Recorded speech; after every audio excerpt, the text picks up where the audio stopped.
Hello everyone, my name is Amy Dieter, and I hope that this video will help to explain a few tips about how to make Google Meet work a little better for you and your child. Um, First of all, I want to introduce you to your teacher today. Her name is Miss Princess Bear, and she is the red, pink, and white teddy bear who is functioning today as the teacher, while I am taking on the role as a student. So first I want to show and teach you a little bit about how you can adjust the focus of what your child is seeing by pinning and by changing the layout of their Google Meet screen. So right now, this is a very typical view that your teacher is going to be using throughout the course of distance learning, where they want to be presenting to you something that is on their screen. Here you can see this is the daily agenda for my classroom. Up in the corner, Miss Princess Bear is featured, as well as if there were other students in this class, you would see little tiles of their pictures along the side. Now I'm down here in the corner because of Screencastify. I am not, I am here because of my video recording, not because of Meet, just so you know. So anyway, there is an option up here. If you hover over a picture, you can pin that screen so that it is what you focus on. So let me show you what that looks like. Again, I'm going to hover over the picture, click that little push pin, and notice that Miss Princess Bear now has expanded and has filled up the entire screen. To make Miss Princess Bear, the teacher, now small again, I would go back to this little push pin, unpin the picture, and then she goes back to her little tile. So that is very helpful for students who need to be able to really focus in on the teacher. It is less helpful, however, if your teacher is trying to present something from their screen, and if you pin something else, you aren't able to see the presentation. So that is where changing layout is quite important as well. Down at the bottom of the Meet screen, oh, let me move my little square here. Down at the bottom of the Meet screen, there are three little dots. Oh, let me see if I can get to them. Here they are. Okay.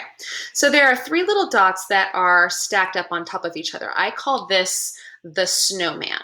When you click on the snowman, oh, and now my picture's in the way again. Let me move this over here. You can change the layout of the screen. So this is easily done by just clicking change layout, and you will see that three choices come up. I'm currently in what's called sidebar. So that's going to put four little tiles of pictures across to the side, and the spotlight is still available here in pretty good size screen. You can change that though to just spotlight.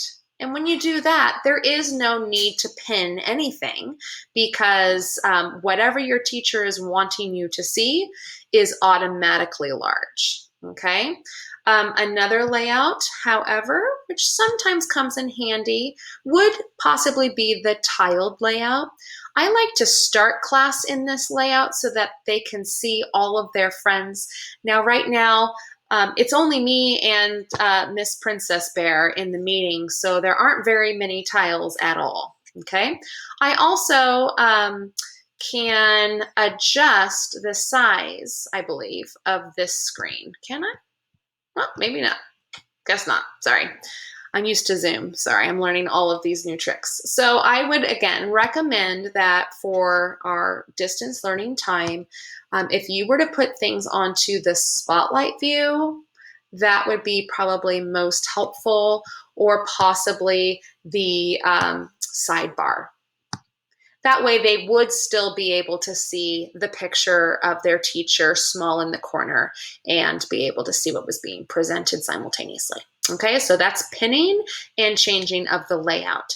Next, I want to show you the power of the chat box. So up here, At the top of the screen, there's this little talking bubble, and I see that there is a green 1.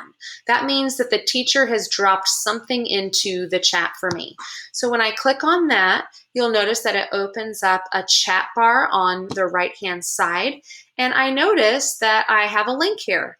The teacher, Miss Princess Bear, would like me to click on this link, and personally, as a kindergarten teacher, I always try to put a little icon in front of the link. So during the course of a class, I can tell the students, click on the heart link, click on the tree link, click on the apple link, so that they know which one to go to. So all you have to do is just click on this, and then it will open a brand new tab, okay? Now, as a student, I am just seeing this Bitmoji movement classroom. I do not see my teacher. I do not, maybe I think that I'm alone, but in fact, I'm not. My voice is still being mic'd, my camera is still on, and my teacher can still see me. So if I am working here and I need help, I can raise my hand and the teacher can call on me, or I can go right back and see my teacher by clicking on this tab. So if I go click on this tab, it takes me right back to the Meet and I can see my teacher. Okay, this is going to be an essential part of distance learning, is your child will need to know how to flip back and forth between tabs. So over here, and now I'm here. An especially important tab to keep open is our classroom. This is the Google Classroom. You know it well because you have a link here for a Meet. All of our classwork is here. And I discovered last week that any classwork that is submitted has to be submitted through this classroom. It cannot be clicked on through the chat box. It doesn't count. So I learned that last week the hard way. Thank you for your patience if you had to do something twice on my account. So anyhow, this is an essential tab to keep open, as is the Meet. So the last thing I want to teach you how to do is how to pin your tabs, because there's nothing worse than accidentally clicking that X and then, oh no, it's gone. Oh, I can't get to it anymore. I can show you very easily how to pin your tab. So you go over to the tab that you want to pin and you're going to right click on it. Notice that there is this drop down menu and you select pin.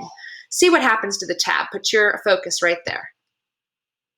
And my tab got really small. All that I see is this image, this classroom image.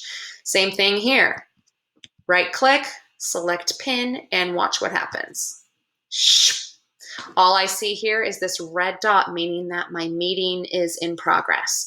So I cannot accidentally close anything. There's no X that I accidentally can click. Those are there all the time for my student.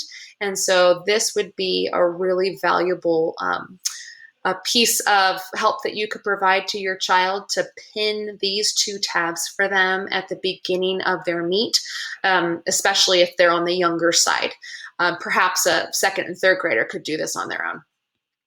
So I hope that this was helpful. I hope that you learned a little bit about pinning the speaker by hovering over and clicking on the little thumbtack. I hope you learned something from the snowman here about how you can change your layout so that you see more of your teacher. I hope that you learned how to pin tabs so that you can't accidentally close anything out. And I hope that you learned also how you can click on chat links and then be redirected to a new tab so that you can do something independent of your teacher, realizing that they still can see you and they still can hear you and you can still hear them. So thank you very much for your time. I hope this was helpful. Enjoy the rest of your day.